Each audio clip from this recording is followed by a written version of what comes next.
Okay, तो Emily के कुछ और क्वेश्चंस करते हैं। ओके, पिछले लेक्चर में मैंने आपको एमिली बता दिया था, मैक्सिमम लाइक्लीहुड फंक्शन, और आपको दो क्वेश्चंस करा दिए थे जो मेन थे पॉइजन डिस्ट्रीब्यूशन के। एक पॉइजन का था और एक आपका था बायनॉमियल का। ओके, तो अब हम लोग करते हैं जो एमिली के क्वेश्चन जो नॉर्मल डिस्ट्रीब्यूशन पे होते हैं। Normal distribution follows with mean mu and variance sigma square. Okay, normal distribution follows mean mu and sigma square variance होता है इसका। ओके, तो अब हम लोग करते हैं जो इसका फर्स्ट क्वेश्चन है। देखिए, late x1 x2 x up to xn be a random sample from the normal distribution given है from the normal distribution MLE and find the MLE of, पहला क्वेश्चन दे रखा है इसमें, when mu find the Emily of mu when sigma square is known. Sigma square is known मतलब यहाँ पे statistic की तरह सिग्मा स्क्वायर टर्म वो करेगा, और म्यू यहाँ पे पैरामीटर है क्योंकि एमिली ऑफ म्यू का एमिली ढूंढना है हम लोगों को, तो मतलब ये पैरामीटर की तरह ट्रीट कर रहा है यहाँ पे, पैरामीटर की तरह। ओके, ठीक है, वो फर्दर क्वेश्चन है। हम लोग पहले इसका लाइक्लीहुड फंक्शन निकालते हैं। फर्स्ट पहले वही आता है। देखिए, सॉल्यूशन करते हैं इसका। पहला है, हम लोग दे रखा है इसमें given the distribution is normal with follows with mean mu and variance sigma square. Okay, तो यहाँ पे हम लोगों का जो फंक्शन है, सो द पीडीएफ फंक्शन हम लोगों को पता होना चाहिए नॉर्मल डिस्ट्रीब्यूशन का फंक्शन क्या होता है, पीडीएफ फंक्शन क्या होता है। देखिए, एफ एक्स विद इसके दो पैरामीटर हो सकते हैं। यहाँ पे दो पैरामीटर दे रखे हैं, म्यू एंड वेरिएंस का square, mu and sigma square. Okay, तो यहाँ पे इसका जो पीडीएफ होता है 1/√2 pi, 1/√2 pi sigma expectation is equals to exponential 1 - 1/2 x minus mu upon sigma, x-म्यू अपॉन सिग्मा का होल स्क्वायर। ठीक है, ये वाला टर्म है। अब देखिए, यहाँ पे हम लोग एक्स आई की यहाँ पे variable random sample up to n दे रखा है, तो यहाँ पे हम लोग इसको एक्स आई लिखेंगे function mu variance sigma square is equals to 1/√2 pi sigma sigma exponential -1/2 xi minus mu upon sigma का होल स्क्वायर। ये वाला ऐसे लिख लेंगे। अब हम लोग इसका लाइक्लीहुड फंक्शन ढूंढते हैं। लाइक्लीहुड फंक्शन कैसे दिखाएंगे, अब मैं डायरेक्ट लिख रही हूँ, अब मैं बार बार नहीं बताऊँगी। Now likelihood function will be, now likelihood function will be L is equals to sigma I is equals to 1 to n fxi mu and variance sigma square. ठीक है, यहाँ पे अब हम लोग इसका यहाँ पे टर्म फंक्शन की जो वैल्यू है यहाँ पे पुट कर देते हैं। Pi i is equals to 1 to n, function की वैल्यू है 1/√2 pi sigma exponential -1/2 x i minus mu upon sigma का होल स्क्वायर। ये वाला टर्म आ गया। अब हम लोग ये जो pi i is equals to 1 to n है, इसको ऑपरेट कर देंगे सारे के सारे टर्म्स पे। ठीक है, तो 1/√2 पाई सिग्मा पे ऑपरेट करेंगे तो क्या आएगा, 1/2 पाई सिग्मा स्क्वायर n/2 आ जाएगा। देखिएगा, यही आएगा, ऑपरेट करके देखिएगा, यही आएगा। ओके, तो ये आ जाएगा 1/2 पाई सिग्मा स्क्वायर n/2, ये वाला टर्म आ गया। अब हम लोग पाई इस पे एक्सपोनेंशियल के अंदर एक्सपोनेंशियल पर टर्म अगर अप्लाई करते हैं तो यहाँ पे -1/2 सिग्मा स्क्वायर तो कांस्टेंट है। मैंने बोला था एक्सपोनेंशियल, अगर देखिए वैसे तो ये pi i is equals to 1 to n ही रहेगा। अगर एक्सपोनेंशियल टर्म दे रखा है, ई दे रखा है, ई के टर्म्स में अगर हम लोग उसको खोलते हैं, ये अंदर ऑपरेट करता है, तो ये चेंज हो जाता है। Pi i is equals to 1 will change into sigma i is equals to 1 to n। यहाँ पे sigma i is equals to 1 to n x i minus mu का होल स्क्वायर। ओके, ये वाला टर्म आ गया। सिग्मा स्क्वायर हम लोग constant बाहर ले लिया क्योंकि वो कॉन्स्टेंट था। ओके, उसके बाद ये वाला टर्म हम लोगों ने खोल दिया। इसके बाद मैंने बताया था जब एल निकल आए, ये एल की वैल्यू है ना, हम लोगों को लाइक्लीहुड फंक्शन की वैल्यू आ जाए, तब हम लोग लेते हैं log, taking log both the side. Taking log both side क्या आएगा, देखिए log L is equals to आ जाएगा n/2 log 2 pi n minus n/2 plus log, ये मल्टीप्लाई में है, ये वाला कांस्टेंट की तरह ट्रीट करेगा और ये वाला जो टर्म है पैरामीटर है, log alpha square sigma square minus n by 2, ठीक है, प्लस जो एक्सपोनेंशियल है इसमें भी लॉग लगेगा, तो लॉग एक्सपोनेंशियल पूरा का पूरा टर्म एज इट इज़ आप नोट डाउन कर लेंगे, sigma i equals to 1 to n x i minus mu का होल स्क्वायर। ये वाला लॉग से एक्सपेक्टेशन कट जाता है, मतलब लॉग और एक्सपेक्टेशन को मल्टीप्लाई करेंगे तो 1 आता है, ठीक है। तो यहाँ पे लॉग लेंगे -1 upon minus n by 2 log 2 pi plus minus n by 2, यहाँ पे डायरेक्ट माइनस ले लेता हूँ, यहाँ पे डायरेक्ट माइनस ले लेते हैं क्योंकि पावर माइनस में चल रही है, ठीक है। यहाँ से minus n by 2 log sigma square plus log से एक्सपेक्टेशन कट जाएगा, ये एज इट इज़ उतार लेंगे 1/2 sigma square sigma square 1/2 i is equals to 1 to n x i minus mu whole square, ठीक है। ये आ गया आपका log L. Log of likelihood function हम लोगों ने ढूंढ लिया। अब इसका टर्म आएगा, लॉग ऑफ लाइक्लीहुड फंक्शन हम लोगों ने ढूंढ लिया। अब इसका टर्म आएगा, यहाँ पे हम लोग इसको डिफरेंशिएट करेंगे विद रिस्पेक्ट टू लैम्डा नहीं म्यू। पहला क्वेश्चन क्या था, अगर हम लोगों का पैरामीटर म्यू है, पहला दिया था फाइंड एम एल ई, ये लाइक्लीहुड फंक्शन तक ये एज इट इज़ सेम ही रहेगा, find M L E for mu when sigma square is known. अब मतलब जो नोन है वो मैंने बताया था वो स्टैटिस्टिक होती है और जो हम लोगों से पूछी जाती है वो पैरामीटर होता है। तो यहाँ पे पैरामीटर म्यू है, फर्स्ट वाला क्वेश्चन का पार्ट, फर्स्ट वाले पार्ट का मैं आंसर बता रही हूँ आपको। तो यहाँ पे differentiation of log L with respect to d mu, यहाँ पे आ जाएगा, ये तो कांस्टेंट की तरह ट्रीट करेगा, 0 प्लस 0 एक second 0 plus wait a minute 0 plus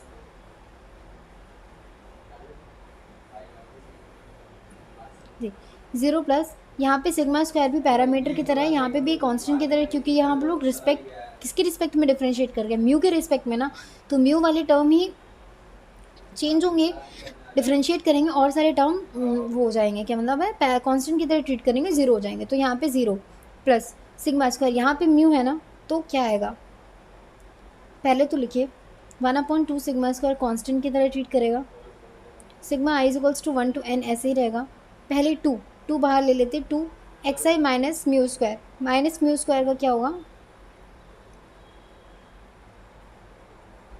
ये आ जाएगा आपका टर्म, ठीक है। इसके बाद हम लोग यहाँ पे ये 2 जो है sigma i is equals to 1 to n, 2 constant है तो यहाँ पे 2 बाहर ले लेंगे,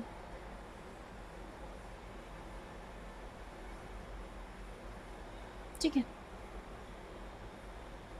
2 हम लोग यहाँ पे बाहर लेते हैं, तो आया हम लोगों का जी log L upon d lambda square, d mu से कर रहे हैं इज इक्वल्स टू 0, तो यहाँ पे आएगा 2 sigma square upon sigma i is equals to 1 to n x i minus mu का whole square is equals to 0, 2 से 2 गया, 1 अपॉन सिग्मा स्क्वायर, वेरिएंस जो नॉर्मल डिस्ट्रीब्यूशन होता है उसमें वेरिएंस कभी भी 0 equal 1 upon sigma square, variance 0 के इक्वल नहीं होता, variance is not equal to 0, 1 upon sigma square is not equal to 0। तो अब देखिए यहाँ पे 1 upon sigma square is not equal to 0, sigma i is equals to 1 to n x i minus mu whole square. अब इसको हम लोग 0 करेंगे तो ये इधर चला जाएगा, sigma i is equals to 1 to n x i minus mu 0, इसको टर्म ओपन करेंगे तो ये आ जाएगा n x bar minus n mu is equals to 0, यहाँ से एन से एन गया, x bar is equals to mu, ये वाला टर्म आ गया आपके लिए parameter in terms of statistic. पहला एक क्वेश्चन मान लेते हैं, डिफरेंशिएट करेंगे with respect to again parameter D square log L upon D mu का स्क्वायर इज इक्वल्स टू आ जाएगा आपका, क्या टर्म था, यही वाला टर्म था, ठीक है। इसको हम लोग फिर से कर देंगे, डिफ्रेंशिएट कर रहे हैं ना, तो इस वाले टर्म को 1/σ², अगेन डिफ्रेंशिएट करेंगे तो 1/σ² एज इट इज़ रहेगा। ये वाला टर्म 0, ये वाला टर्म क्या आएगा, -n आएगा, तो आ गया ये -n, तो आपका है -n/σ², ठीक है। d² log l upon D mu. अब देखिए यहाँ पे नंबर ऑफ ऑब्जर्वेशन हमेशा पॉजिटिव हुआ है, वेरिएंस हमेशा पॉजिटिव होता है, तो ये दोनों टर्म्स हमेशा पॉजिटिव हो रहे हैं। ये नेगेटिव यहाँ पे स्लोप दिखा रहा है, ये नहीं बता रहा कि ये टर्म नेगेटिव है, नहीं। हम लोग इसमें ये देखेंगे कि ये जो हम लोगों के जो यहाँ पे पैरामीटर या फिर एलिमेंट्स जितने भी आ रहे हैं, ये सारे के सारे पॉजिटिव हैं या नेगेटिव। ये जो नेगेटिव यहाँ पे नेगेटिव n लैम्डा σ² आ रहा है, ये जो नेगेटिव है ये सिर्फ और सिर्फ स्लोप दिखा रहा है आपको, ये स्लोप दिखा रहा है, ठीक है। तो n is equals to n σ² आपका आ गया, n σ², मतलब तो यहाँ पे आपको लिखना है हेंस एज, यहाँ पे लिखना है as d² upon d second derivative of log l, d² log l upon d μ² is greater than 0, ठीक है। ग्रेटर देन 0 है, देन द MLE ऑफ, एक second, the MLE of maximum likelihood function of given parameter, parameter क्या था, mu था ना, given parameter mu is, जो first term में आपकी म्यू की वैल्यू आएगी वो हो जाएगी, फर्स्ट टर्म में क्या वैल्यू आई थी, x bar is equals to mu, तो आपका given MLE of given parameter mu is x bar. ये वाला फर्स्ट क्वेश्चन हो गया, ठीक है, फर्स्ट पार्ट हो गया। अब सेकेंड पार्ट में आपको क्या दे रखा था, सेकेंड पार्ट में दिया गया था find MLE of σ² when mu is known for us, ठीक है। अब इधर इस क्वेश्चन को समझिए, MLE पूछा गया σ² हम लोगों को अननोन टर्म है, अननोन टर्म है तो ये ट्रीट होगा एज अ पैरामीटर, पैरामीटर की तरह ट्रीट होगा, और यहाँ पे म्यू इज़ नोन तो मतलब ये स्टैटिस्टिक की तरह ट्रीट होगा, ठीक है। ये टर्म्स मैं पिछले वाले लेक्चर में आपको समझा चुकी हूँ, ये स्टैटिस्टिक की तरह ट्रीट होगा।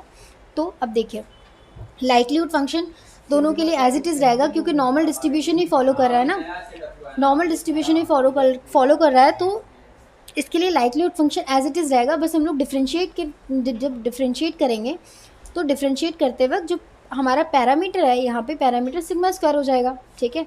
लाइक्लीहुड फंक्शन क्या था, देखिए आपका जो लाइक्लीहुड फंक्शन पिछले वाले उसमें निकाला था हम लोगों ने, वही यूज़ होगा। लाइक्लीहुड फंक्शन क्या था, ये दिस वन, लाइक्लीहुड फंक्शन और लॉग, ये जो लॉग वाला टर्म था ये वाला लाइक्लीहुड फंक्शन और लॉग। देखिए डिफ्रेंशिएटिंग वाला टर्म बस चेंज होगा, जो लाइक्लीहुड फंक्शन हम लोगों ने फर्स्ट स्टेप में किया था वो सेम रहेगा, सेकंड जो हम लोगों ने लॉग लेके उसको log l किया था, लॉग ऑफ लाइक्लीहुड फंक्शन, वो भी सेम ही रहेगा इन दोनों टर्म्स में, सिर्फ और सिर्फ हम लोग डिफ्रेंशिएट करेंगे log l with respect to σ², ठीक। ये वाला करने के बाद हम लोग दोबारा डिफ्रेंशिएट करेंगे, इसकी वैल्यू यहाँ से हम लोग पैरामीटर की वैल्यू σ² की वैल्यू निकालेंगे, यहाँ पे अगेन डिफ्रेंशिएट करेंगे log l अपॉन d σ²। ये वाला टर्म करने के बाद अगर ये ग्रेटर देन 0 है तो ये हमारा मेथड ऑफ डिफ्रेंशिएशन फॉलो कर लेगा, ठीक है, मेथड ऑफ डिफ्रेंशिएशन फॉलो करेगा। अगर ये मेथड ऑफ डिफ्रेंशिएशन फॉलो करेगा तो जो फर्स्ट टर्म में हम लोगों ने वैल्यू निकाली थी σ² की, σ² की जो वैल्यू निकाली थी वही होगी MLE ऑफ गिवन पैरामीटर एक second, MLE of given parameter σ² की वैल्यू वही होगी जो फर्स्ट टर्म में हम लोगों ने इक्वेशन से निकाली थी, ठीक है। तो ये वाला क्वेश्चन आप लोग करके देखिएगा, फर्स्ट स्टेप मैंने इसका फर्स्ट पार्ट बता दिया आपको, एज इट इज़ होगा, स्टेप्स वही हैं हमारे, स्टेप सेम है, मैंने लॉग निकाल दिया आपको, log l निकाल के दे दिया, बस 2 स्टेप हैं वो आप लोग करके देखिएगा। अगर नहीं हो रहा है तो अपने जो नोट्स हैं उसमें दे रखा है, नोट्स में से एक बार चेक करिएगा फिर समझिएगा, ठीक है। ओके, ये वाला क्वेश्चन हो गया। चलिए ये वाला क्वेश्चन करते हैं, रेक्टेंगुलर, यहाँ पे रेक्टेंगुलर डिस्ट्रीब्यूशन का ही क्वेश्चन है, रेक्टेंगुलर डिस्ट्रीब्यूशन। देखिए रेक्टेंगुलर ये वाला क्वेश्चन आपके शायद जहाँ तक मुझे याद है ये वाला आपके PYQ में आया हुआ है क्वेश्चन, ठीक है। PYQ में क्वेश्चन आया हुआ है, तो डरिएगा नहीं, ये क्वेश्चन बहुत ईजी है, बहुत आसानी से होगा। बट ये क्वेश्चन मेथड ऑफ इंस्पेक्शन पे डिपेंड करेगा, मेथड ऑफ इंस्पेक्शन पे। ओके, मेथड ऑफ इंस्पेक्शन, अगर मेथड ऑफ डिफरेंशिएशन फेल हो रहा है तो हमें बस दिखाना है कि हाँ मेथड ऑफ इंस्पेक्शन लगेगा ही लगेगा, वो कंपलसरी है कि मेथड ऑफ इंस्पेक्शन लगेगा ही लगेगा। ठीक है, तो हम लोग ये वाला क्वेश्चन करते हैं।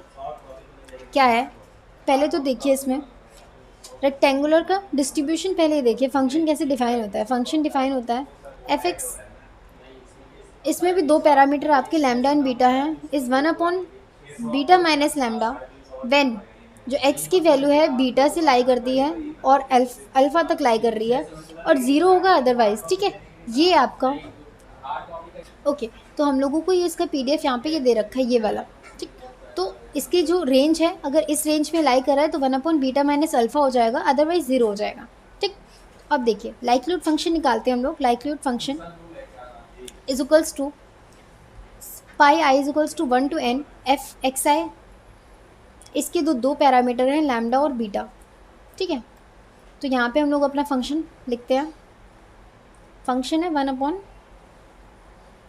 1/बीटा माइनस अल्फ़ा। यहाँ पे आई पे डिपेंड ही नहीं कर रहा है तो कुछ नहीं होगा, यहाँ पे आई पे डिपेंड नहीं कर रहा है। ये वाला टर्म लिख के अगर यहाँ पे इज इक्वल्स टू, अगर हम लोग इसको अप्लाई करते हैं तो क्या आएगा, इसको ऑपरेट कर देते हैं इस टर्म पे, पाई i is equals to n से, तो यही आएगा ना, हमारा पूरा पावर हो जाएगा इसका। ये वाला टर्म हो गया। इसके बाद देखिए log L, हम लोग यहाँ पे L की वैल्यू आ गई हम लोगों की 1/बीटा minus alpha is equals to up की पावर n। ठीक है, ये हो गया। यहाँ पे हम लोग taking log both the side, second step था पहला L फाइंड करना, सेकेंड स्टेप log फाइंड करना, थर्ड डिफ्रेंशिएट करना, फिर डिफ्रेंशिएट करना। ये 4 स्टेप हैं, बस यही दिमाग में रहने चाहिए। Taking log both the side, taking log both the side, log लेते हैं, log L is equals to log 1/बीटा माइनस अल्फ़ा, सॉरी एक सेकेंड, अल्फ़ा माइनस बीटा नहीं होगा, यहाँ पे बीटा माइनस अल्फ़ा होगा आपका।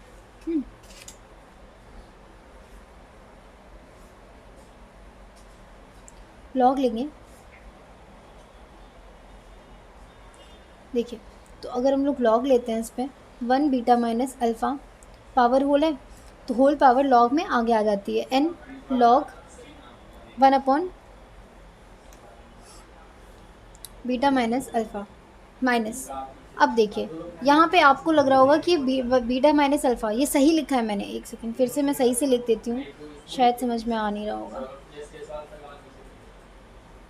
देखिए इसको देखिए, यहाँ पे देखिए ये log L as it is रहेगा is equals to log L 1/अपॉन में चल रहा है ना, log 1/x is equals to negative of log x। ये वाला प्रॉपर्टी आपकी log की यूज़ हो रही है यहाँ पे। फिर से देखिए log 1/x is equals to minus log x। ठीक, ये वाली प्रॉपर्टी लग रही है। तो यहाँ पे देखिए log n log negative of log beta minus, ये प्रॉपर्टीज़ होती है, ये मैं कुछ यहाँ पे कुछ नया नहीं दिखा रही हूँ, प्रॉपर्टीज़ हैं, आपने पढ़ी होंगी 11th और उसमें, तो ये वाली प्रॉपर्टीज़ हैं। ठीक है, तो यहाँ पे बीटा माइनस अल्फ़ा ये आ गया। ये इसके बाद इसका नेक्स्ट स्टेप था, मैंने बोला था डिफ्रेंशिएशन करेंगे। डिफ्रेंशिएशन कर रहे हैं D log L upon D, किसके साथ करें, पहले हम लोग यहाँ पे डिफ्रेंशिएट कर रहे हैं with respect to lambda, with respect to sorry lambda, ये पॉइसन डिस्ट्रीब्यूशन इतना रट गया है बार बार, lambda with respect to alpha. Alpha के साथ रिस्पेक्ट में अगर हम लोग डिफ्रेंशिएट करते हैं तो क्या आएगा, -n बीटा माइनस अल्फ़ा, और ये माइनस अल्फ़ा को करेंगे तो ये पॉजिटिव हो जाएगा, आ गया n minus beta minus alpha. ये आ गया आपका पहला डिफ्रेंशिएशन। इसको फर्स्ट वाले डिफ्रेंशिएशन को इज इक्वल्स टू 0 पुट करते हैं तो आ गया n इज इक्वल्स टू, यहाँ से हम लोग बीटा और अल्फ़ा की वैल्यू निकालेंगे तो n is equals to n upon beta minus alpha is equals to 0 आ रहा है। तो हम लोगों को बीटा माइनस अल्फ़ा की वैल्यू चाहिए, तो ये 0 कब आएगा, जब बीटा माइनस अल्फ़ा इक्वल होगा इन्फिनिटी के, तभी तो ये पूरा का पूरा टर्म हो जाएगा 0। ठीक है, तो यहाँ पे beta minus alpha is equals to infinity, पहला इक्वेशन लिख लीजिए। फिर सेकेंड डिफ्रेंशिएट करेंगे log of L is equals with respect to beta. ठीक है, बीटा के साथ डिफ्रेंशिएट करते हैं तो यहाँ पे आ जाएगा -n लॉग के साथ बीटा माइनस अल्फ़ा, ये नेगेटिव ही रहेगा, तो negative of beta minus alpha, ठीक है, इज इक्वल्स टू 0 पुट करते हैं, तो यहाँ पे नेगेटिव है तो यहाँ पे आ जाएगा। फिर से अब सेम है, अगर n upon beta minus alpha को इज इक्वल्स टू 0 चाहिए, तो हम लोगों को जो नीचे वाला टर्म है डिनोमिनेटर में बीटा माइनस अल्फ़ा, ये होना चाहिए इन्फिनिटी, तो यहाँ पे आ जाएगा beta minus alpha, negative of beta minus alpha is infinity, तो beta minus alpha negative infinity हो जाएगा, ठीक है। ये हम लोगों को फर्स्ट और इससे इक्वेशन से हम लोगों को अल्फ़ा और बीटा की वैल्यू मिली है। देखिए पहला क्या इक्वेशन बोल रहा है, पहला इक्वेशन है beta minus alpha is equals to infinity, and second जो इक्वेशन है आपकी beta minus alpha is equals to negative of infinity, यहाँ पे ये अल्फ़ा है और यहाँ पे ये इन्फिनिटी है, ठीक है। उसके बाद यहाँ पे बीटा माइनस इन्फिनिटी, अब हम लोग उसको दोनों टर्म को अलग अलग डिफ्रेंशिएट करेंगे, again differentiating with respect to, again देखिए differentiating with respect to with respect to alpha and beta, we get, देखिए इसको फिर से डिफ्रेंशिएट करते हैं तो आएगा हमारा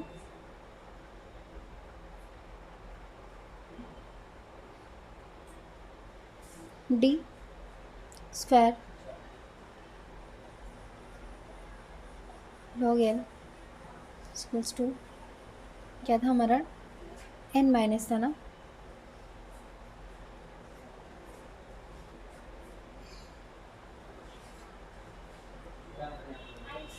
n बीटा अपॉन अल्फ़ा, तो यहाँ पे n बीटा अपॉन अल्फ़ा को अगर अगेन डिफ्रेंशिएट करेंगे तो ये क्या होगा, n beta upon alpha into negative, ये आएगा। देखिए उसके बाद जो यहाँ पे आपका सेकेंड डिफ्रेंशिएशन है, सेकेंड डिफ्रेंशिएशन आपका नेगेटिव आ रहा है, ठीक। अब देखिए जो नेगेटिव आ रहा है यहाँ पे, तो ये सेकेंड डिफ्रेंशिएशन जो आपका नेगेटिव टर्म आ रहा है, मैंने बताया था मेथड ऑफ डिफ्रेंशिएशन है, जो मेथड ऑफ डिफ्रेंशिएशन सिर्फ और सिर्फ तब फॉलो करेगा जब second degree of differentiation with log L का आपका पॉजिटिव वैल्यू आएगी, ठीक है, पॉजिटिव। यहाँ पे आपकी नेगेटिव वैल्यू आ रही है, तो यहाँ पे हम लोग मेथड ऑफ इंस्पेक्शन यूज़ में लेंगे, मेथड्स ऑफ इंस्पेक्शन यहाँ पे यूज़ में लेंगे। अब देखिए अब मैं बताती हूँ मेथड ऑफ इंस्पेक्शन क्या होता है। पहले मैं यहाँ पे लिखवाती हूँ मेथड ऑफ इंस्पेक्शन की पूरी प्रॉपर्टीज़, जो सारे के सारे टर्म्स यहाँ पे, फिर मैं आपको समझाती हूँ। देखिए इसको मैं इरेज करती हूँ यहाँ से, रुकिए, देखिए लिखते हैं यहाँ पे मेथड ऑफ इंस्पेक्शन। पहले समझ लेते हैं होता क्या है, क्योंकि मेथड ऑफ इंस्पेक्शन आप लोग यूज़ में लेंगे जब मेथड ऑफ डिफ्रेंशिएशन आपका फेल हो जाएगा। देखिए मेथड ऑफ इंस्पेक्शन, और ये एज इट इज़ आपको लिखना है, मतलब अगर आपका मेथड ऑफ डिफ्रेंशिएशन फेल हो रहा है तो आप लिखेंगे हैंस द मेथड ऑफ, लिखिए आपके नोट्स में दे रखा है फिर भी मैं लिखवा रही हूँ, hence the method of differentiation fails for finding parameter alpha and beta, for finding parameter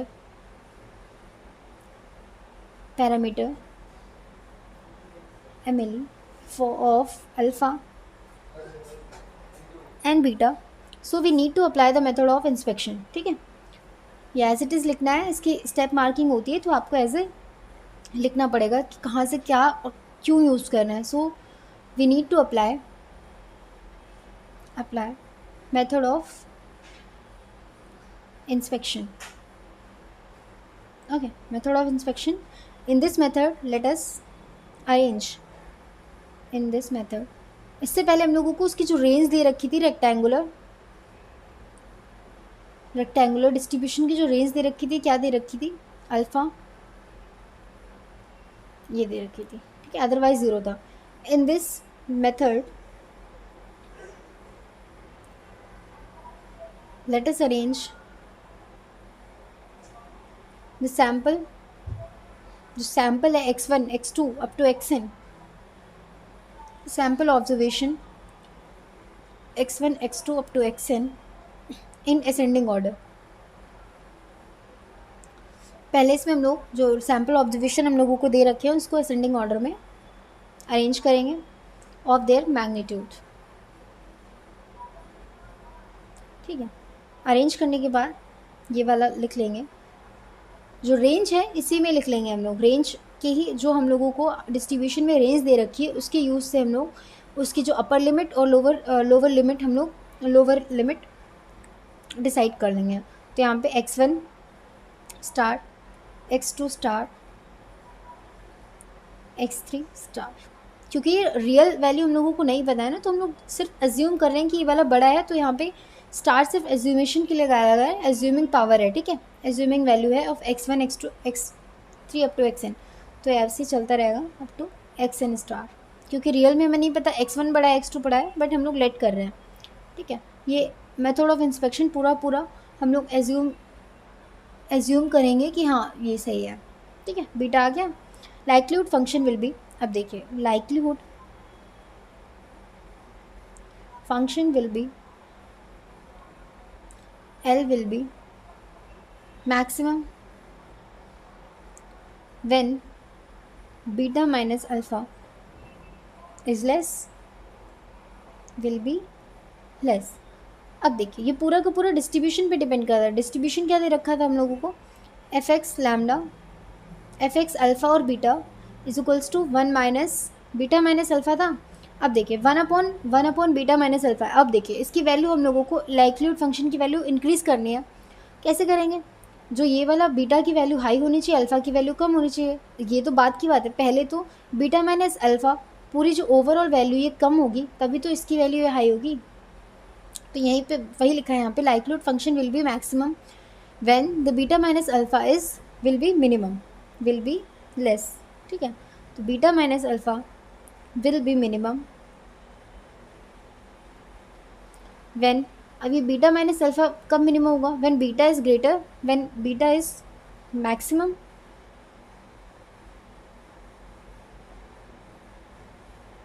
when beta is minimum. Beta minus alpha कब छोटा होगा, देखिए द बीटा मिनिमम हो, beta is minimum and alpha is maximum, तभी तो negative में आएगी, value कम हो जाएगी।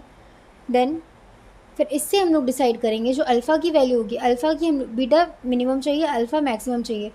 Then the value of alpha is, जो यहाँ पे सबसे बड़ा टर्म है एक्स एन स्टार। ठीक, and the value of beta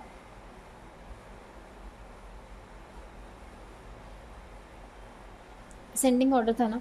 ठीक है, तो value of beta is equals to x n star and this x one star, क्योंकि अल्फ़ा की वैल्यू हम लोगों को मैक्सिमम चाहिए, बीटा की वैल्यू हम लोगों को मिनिमम चाहिए। ठीक है, मिनिमम वैल्यू ऑफ बीटा, जो मिनिमम वैल्यू ऑफ बीटा है, क्योंकि हम लोगों ने असेंडिंग ऑर्डर में किया है, तो मिनिमम वैल्यू ऑफ बीटा है वो आ जाएगी आपकी x1 स्टार एंड जो maximum value of alpha x1 star, xn star. ये वाला जो पूरा का पूरा आपके नोट्स में दे रखा है, ये आप लोग एक बार फिर से पढ़िएगा।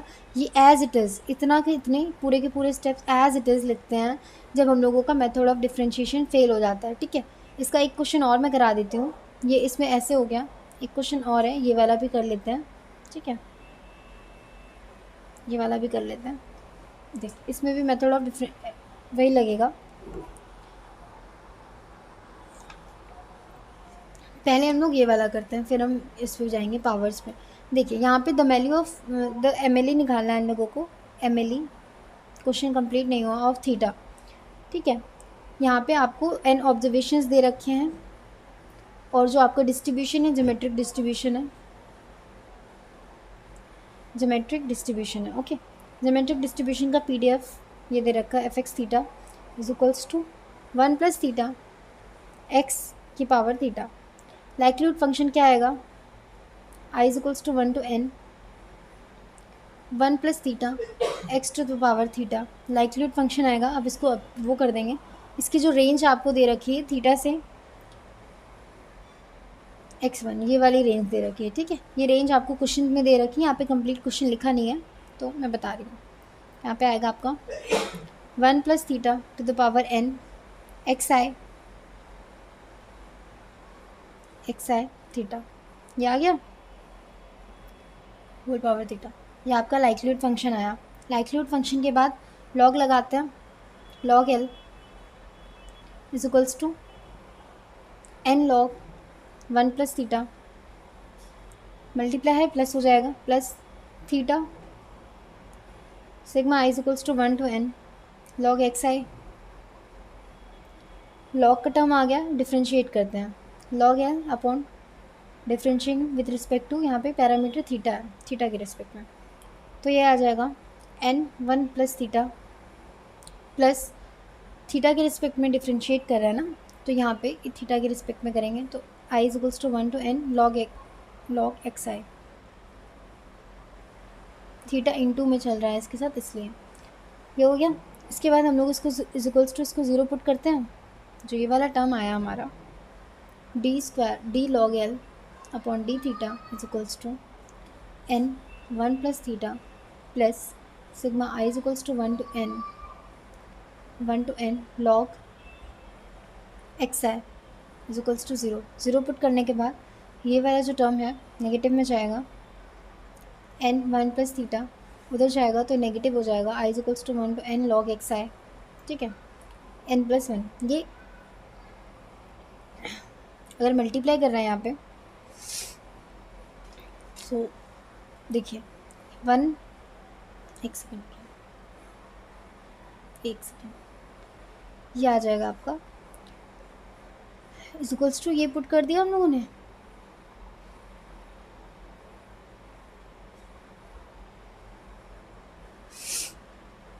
One plus theta is equals to minus n, यहाँ पे माइनस चल रहा था ना, minus n upon sigma i is equals to 1 to n log x i. अब ये कैसे हुआ, ये वाला टर्म इधर गया, ये वाला टर्म उधर चला जाएगा, ठीक है, ये आ गया।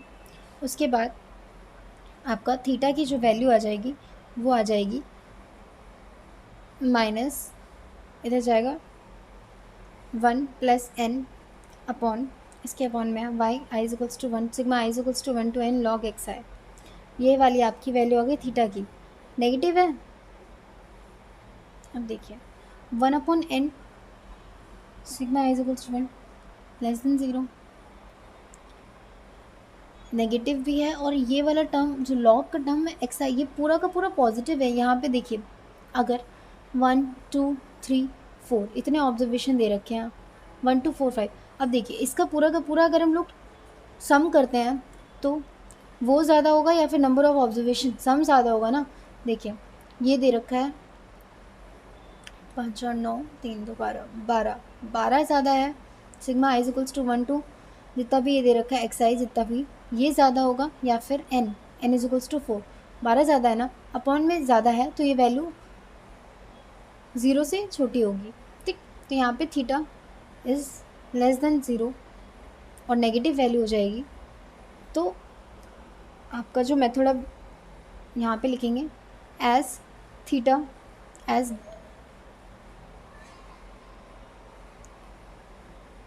As double differentiation d square log L d theta square is negative, then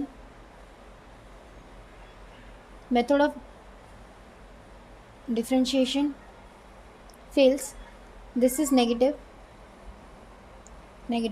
but the differentiation theta is greater than 0, hence the method of differentiation fall, ठीक है। ये नेगेटिव आ रहा है बट डिफरेंशिएशन जो है यहाँ पे जो आपकी जो थीटा की वैल्यू है वो नेगेटिव आ रही है, तो यहाँ पे मेथड ऑफ डिफरेंशिएशन फेल हो जाएगा, तो हम लोग यूज़ में लेंगे, hence we use method of inspection. अब मेथड ऑफ इंस्पेक्शन फिर से करेंगे, देखते हैं नेक्स्ट स्लाइड पे करते हैं। क्या था, दिस इज़ नेगेटिव, फिर से लिखेंगे this is negative but given that theta is greater than zero. Question में आगे दे रखा है ग्रेटर देन ज़ीरो, थीटा की वैल्यू ग्रेटर देन ज़ीरो है और यहाँ पे ये नेगेटिव है। देखिए थीटा की वैल्यू ग्रेटर देन ज़ीरो है और यहाँ पे ये नेगेटिव टर्म आ रहा है, तो आपका ये आ जाएगा hence the method of differentiation failed, hence also the method of direct inspection needs to apply. अब देखिए यहाँ पे जैसे ही मेथड ऑफ आपका डिफ्रेंशिएशन फेल हुआ, hence method of direct inspection needs to apply. अब उसको हम लोग अप्लाई करेंगे।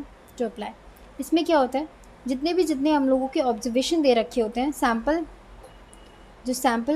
वैल्यूज़ दे रखी होती है x1 x2, उनको टर्म्स में हम लोग अरेंज करेंगे in ascending order of their magnitude लिखेंगे, पहले इसको अरेंज करेंगे। Then theta is equals to x1 star x2 star up to xn star. ये हम लोगों को वैल्यूज़ दे रखी हैं, ठीक है। तो ये वाला टर्म आ गया। तो यहाँ पे L will be maximum, likelihood maximum कब होगा, देखिए लाइक्लीहुड जो फंक्शन था हम लोगों का वो मैक्सिमम कब होगा, when theta will be maximum, theta will be maximum. अब ये कैसे है, क्योंकि लाइक्लीहुड फंक्शन हम लोगों का 1 plus theta n sigma i is equals to 1 to n x i theta, यही तो आया था ना। थीटा जितना बड़ा होगा उतनी वैल्यू लाइक्लीहुड की फंक्शन की बड़ी होगी। Likelihood will be maximum when theta will be maximum, ये लिखेंगे हम लोग। And the maximum value of theta, maximum value of theta यहाँ पे क्या है, एक्स आई, x1 का स्टार यहाँ से आया x1 star, maximum value of theta. So जो लाइक्लीहुड फंक्शन आपका आ जाएगा MLE of theta is x1 star. और यहाँ पे जो MLE, जो मेथड ऑफ इंस्पेक्शन से MLE निकालते हैं, उसके ऊपर हम लोग उसका जो पैरामीटर होता है उसके ऊपर हम लोग कैप लगाते हैं, theta cap is equals to MLE of theta cap is x1 star. अब ये कैप क्यों लगाते हैं, क्योंकि ये करेक्ट वैल्यू नहीं है ना, हम लोगों ने सिर्फ और सिर्फ एस्टिमेट कर रखी है ये वैल्यू। अब x1 की वैल्यू क्या हो सकती है हमें क्या पता, सिर्फ उस एस्टिमेशन से निकाल लिया कि मतलब कुछ नहीं हो रहा है, तो ये वाला मेथड यूज़ कर लेते हैं, क्वेश्चन सॉल्व करना है, बस ऐसे है।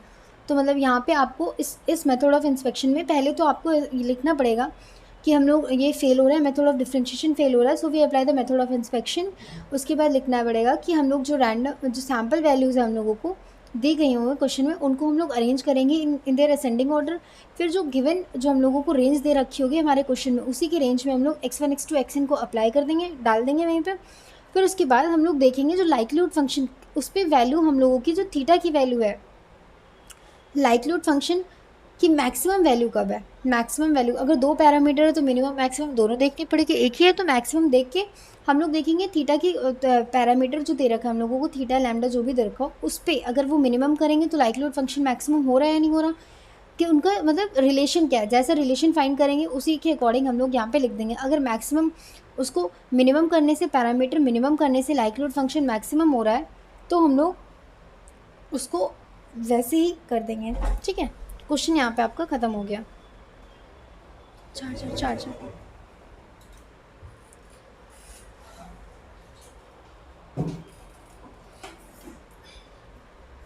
ओके। तो यहाँ पे आपके जितने भी टाइप के क्वेश्चन थे मैं करा चुकी हूँ, 2-3 एक या दो क्वेश्चन मैंने आपके नोट्स के छोड़ दिए हैं, वो आप लोग खुद करिएगा, प्लीज़ खुद करिएगा, क्योंकि आप लोग जब तक क्वेश्चन खुद ट्राई नहीं करेंगे वो क्वेश्चन आपसे नहीं होंगे, ठीक है।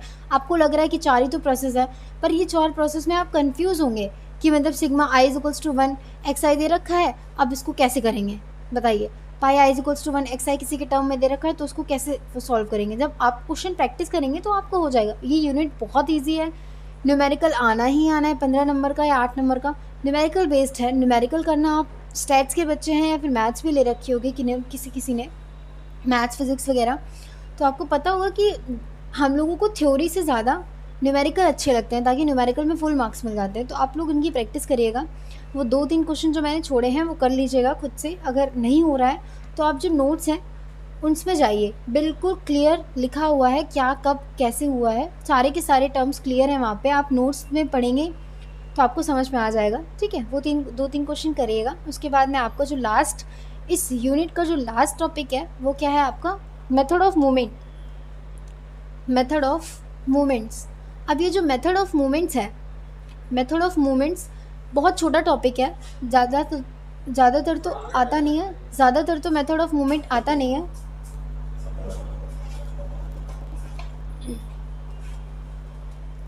ज़्यादातर तो जो मेथड ऑफ मूवमेंट है वो आता ही नहीं है आपके क्वेश्चन में।